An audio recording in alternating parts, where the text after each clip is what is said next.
first time since the V8 engine was introduced to the Corvette in 1955, a manual transmission is no longer available. The new Corvette has an 8-speed dual-clutch transmission.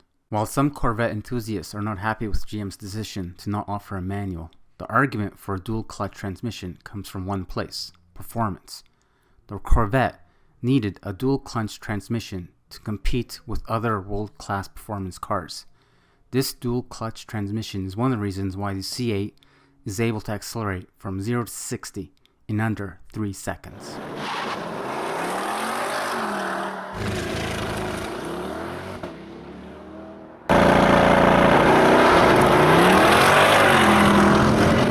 As great as this transmission is, like most other dual-clutch transmissions, it has one terrible inconvenient feature that you might not be aware of. Let me show you. Okay, so right now car is on, but the engine is off. And I want to put in neutral, but it won't let me.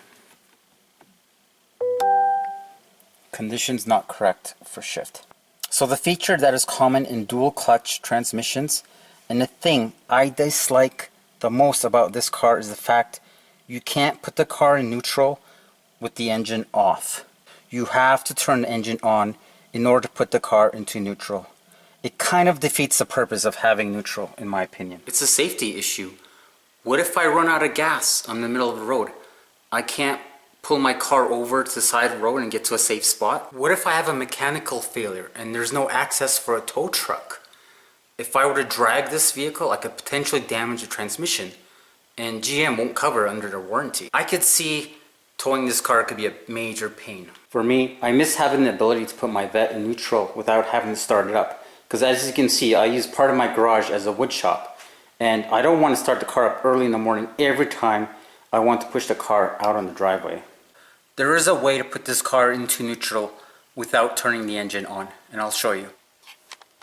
So if you want to put this car into neutral without turning the engine on, what you have to do is get access to the transmission, meaning you got to remove all of this and then remove the cover to access the transmission.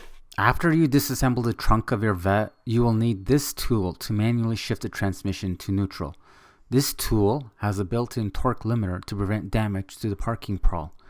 Check out the prices on this tool. Wow, that's extremely expensive. Now, the park release lever that I mentioned is located on the passenger side of the transmission. I can't find any articles online on where exactly this tool goes, but I think it's this piece right here. The release lever on the transmission is a spring mechanism, so you'll need to apply and hold the pressure on the release lever. This is a minimum 2-person job. One person sitting in the trunk applying pressure to the release lever, while another person pushes or pulls the car. I hope you all enjoyed this video. Please subscribe and help me to get to 1,000 subscribers. It means a lot to me. Thanks, and I'll catch you on the next one.